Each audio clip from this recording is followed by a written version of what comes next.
저에게는 기타가 한 대 있는데요. 제가 그 기타를 구매한 지를 이렇게 헤아려 보니까요, 19년이 좀 넘었습니다. 그러니까 내년 되면 20년이 되는 기타예요. 기타를 처음 샀을 때 굉장히 설레었습니다. 내 생애 처음으로 기타가 생겨서 너무 좋고 행복해가지고 기타를 메고 사진도 찍고 거의 안고 자고 싶을 만큼 그만큼 기타를 좋아했고요. 당시 교회 청년부 예배가 토요일에 있었거든요. 토요일 날 교회를 갈 때 그 먼 거리를 그 무거운 기타를 메고 땀 뻘뻘 흘리면서 버스를 한번 타고, 버스 되게 늦게 와요. 엄청 오래 기다렸다가 버스를 타고 힘들게 가서 정장에 내려서도 거의 20분을 걸어야 될 그 거리를 교회를 가서 찬양 연습을 하고 인도를 하고 얼마나 행복했는지 모릅니다.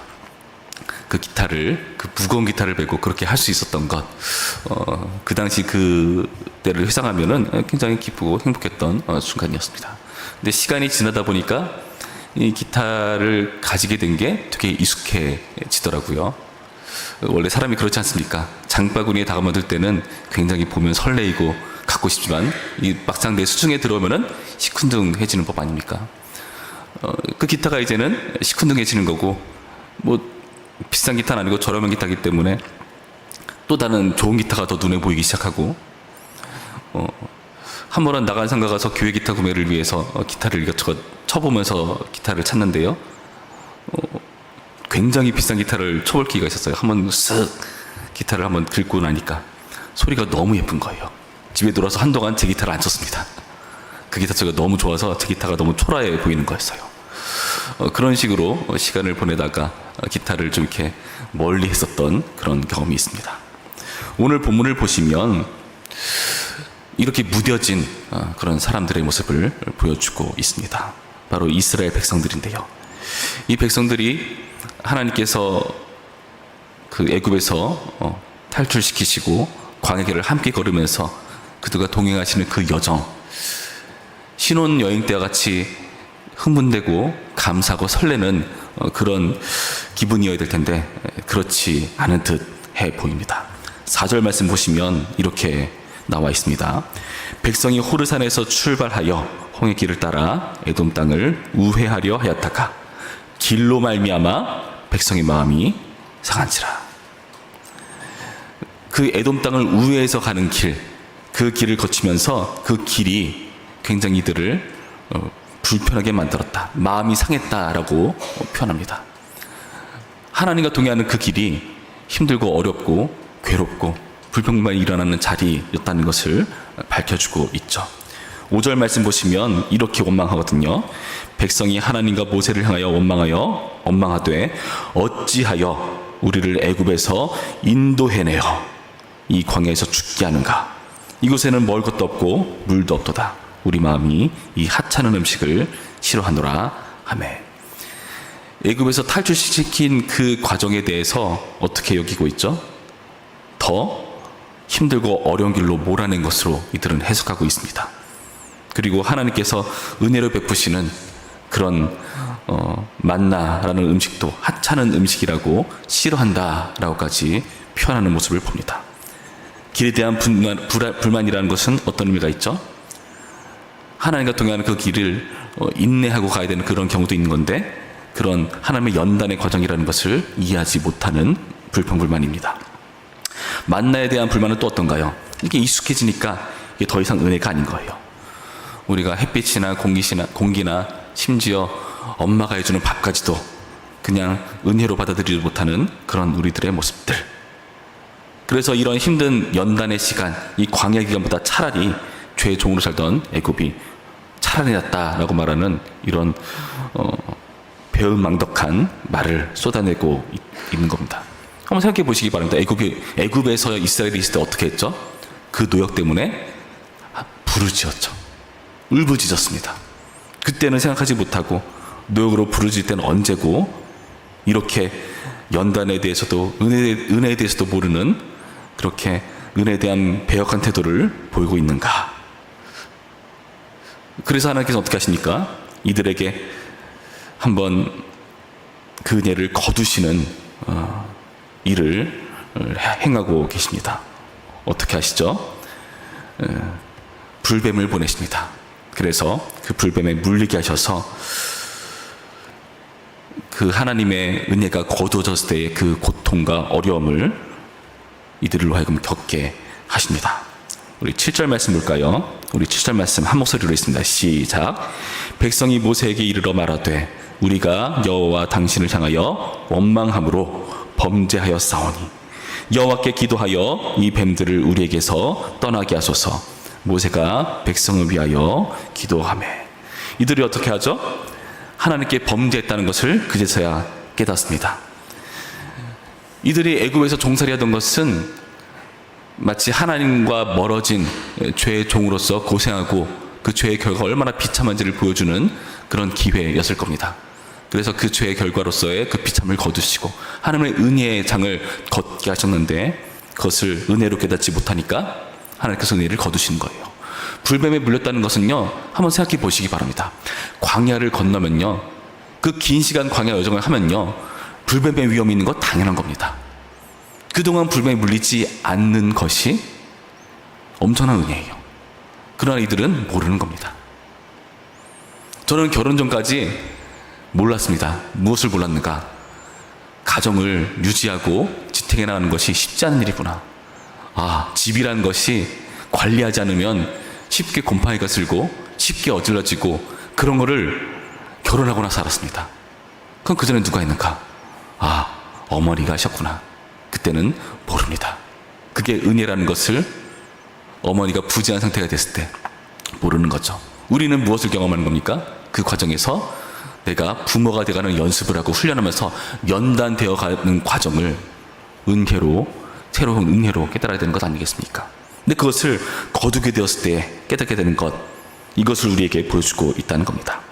은혜를 거두었다는 것은 무슨 의미죠? 그 죄의 결과를 고스란히 우리가 당하는 그 결과를 얻게 하신다는 겁니다. 여러분, 우리가 한번 생각해 볼 필요가 있습니다. 우리가 이러한 하나님의 은혜를 무감각하게 여기게 되는 그런 때가 있습니다. 십자가 처음에 감동스럽고 은혜로 다가온 때가 있습니다.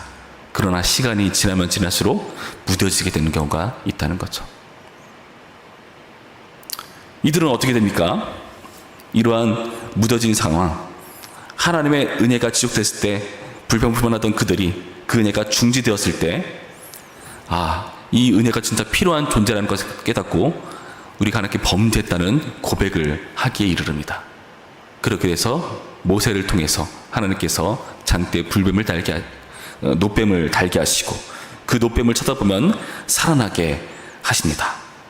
9절 말씀, 모세가 노뱀을 만들어 장대 위에 다니 뱀에게 물린 자가 노뱀을 쳐다본 즉 모두 살더라. 쳐다보면 살아나는 그 은혜를 이들 가운데 다시금 제공하시는 거죠. 여러분, 이 노뱀이라는 것은 어떤 의미가 있습니까? 쳐다보면 살 수 있는 은혜입니다. 요한복음 3장을 보시면은 우리가 잘 아는, 암송하는 그 말씀 있잖아요. 그 하나님의 은혜를 노래하는 그 말씀, 은혜의 말씀을 설명하실 때 하나님께서 그때 이 노뱀에 대한 설명을 하십니다. 이 노뱀에 대한 설명을 하시면서 이것이 다름 아닌 우리를 위해서 죽으신 예수 그리스도의 십자가의 모습이라는 것을 빗대어 설명하시는 그런 구절로 사용하고 계시죠. 여러분, 이 말씀을 보면서 우리는 생각해 볼 필요가 있습니다. 여러분, 저는 최근에요, 기타가 고장났습니다. 기타가 고장나가지고 한동안 기타를 못 쳤어요. 그래서 교회 기타를 열심히 칩니다. 교회 기타 좋습니다. 근데 제 기타를 치지 못하는 안타까움이 생기더라고요. 그러다가 얼마 전에 기타를 고쳤습니다. 나름 꽤 거금을 주고 기타를 고쳤습니다. 고치고 나서 기타를 안으니까요, 어떤 생각이 드는가? 내 기타가 이렇게 좋은 기타였는가 하는 생각이 들더라고요.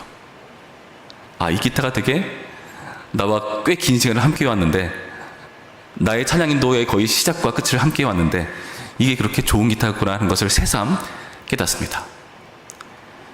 여러분, 제가 얼마 전에 한 영상을 봤어요. 그 영상은 무엇인가 하면은 굉장히 뛰어난 기타 제작자인데요. 그 기타 제작자를 인터뷰하는 영상이었습니다.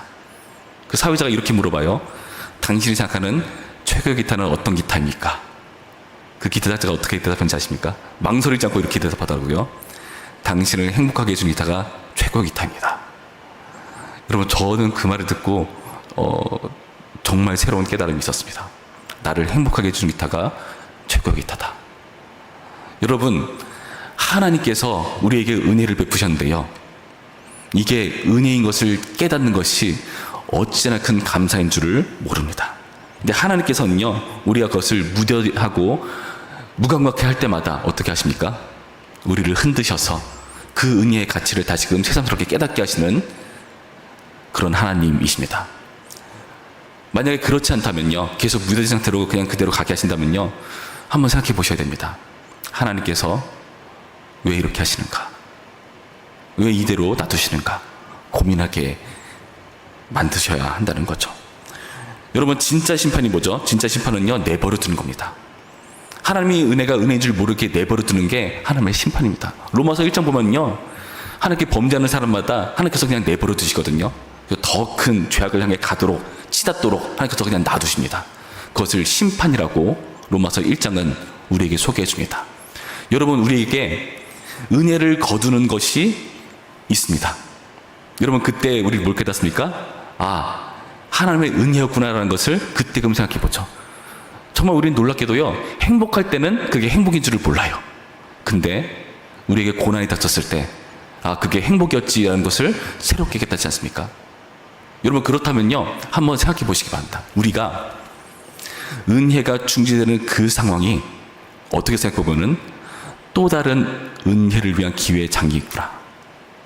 하나님을 누리는 행복을 깨닫게 하기 위한 또 다른 차원의 은혜구나라는 것을 우리는 생각해 보셔야 됩니다.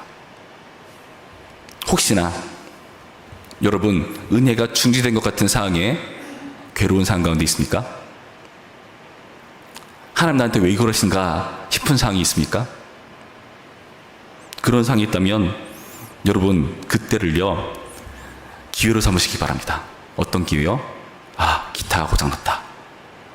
기타를 고친 이후에 또 다른 행복을 주는, 하나님이라는 진짜 행복을 되찾는 기회, 그 은혜로 여러분 삼으셔야 합니다.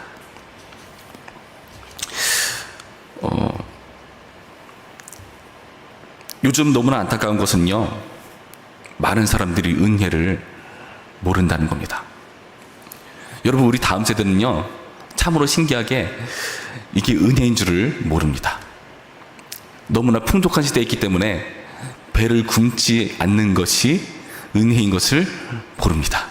당연하게 생각해요. 제가 어디서 들어보니까요, 혜택으로 누리게 되는 것 있죠. 혜택으로 누리게 되는 것, 이것을 혜택으로 여기지 않는다고요. 당연한 걸로 여긴다고 하더라고요. 뭐 학교에서 주는 그런 학용품이라든지 지원품이라든지 그 여러 가지 것들을 당연한 거 아니야? 당연해줘야 되는 거 아니야? 이렇게 여긴다고 합니다. 그래서 어찌 보면요, 모태신앙으로 교회에서 꾸준히 자라왔던 그 사람들이 하나님의 은혜를 모를 수 있어요. 잃어버릴 수 있어요. 우리 다음 세대들이 어떻게 해서 그 은혜를 되찾을 수 있을까요? 가슴 아프지만요, 하나님께서는요, 그들에게 은혜가 걷어지는 경험을 하게 하실 겁니다. 그게 우리는 마음 아플 수 있어요. 힘들 수 있습니다. 내 자녀가 힘들어하고 아파하는 것 어려울 수 있습니다. 그런데요, 그 과정을 겪어야 이들이 자랍니다. 엄마가 없어야 그들이 부모로 자라나요. 엄마로 자라나요. 그것처럼 그들이 그 과정을 겪게 되는 겁니다. 그래서 여러분, 그 과정을 응원해 주시고요, 그 과정 겪는 것을 당연하게 여기도록 해야 됩니다. 저는 수련회가요, 그런 좋은 기회라고 생각합니다. 여름 수련회가요, 이들이 은혜를 경험할 수 있는 좋은 기회라고 생각합니다. 때로는요, 어떻게 생각할지 모르겠지만 저는 너무 많이 챙겨주는 거 썩 좋아하지 않습니다. 너무 많이 맛있는 거 챙겨주는 거 필요하지만 꼭 그게 좋은 건가 하는 생각이 들 때도 있어요. 무슨 말일까요? 제가 무슨 말을 하고 싶은 겁니까? 이들이 하나님의 은혜를 깨닫게 되는 그 각성이 필요하다는 거죠. 그 은혜의 장이 필요하다는 겁니다. 이들이 하나님의 은혜를 체험하기를 원합니다. 여러분 가운데 은혜가 중생 같은 고통 가운데 있으십니까? 그때를요, 또 다른 은혜로 여기시기 바랍니다.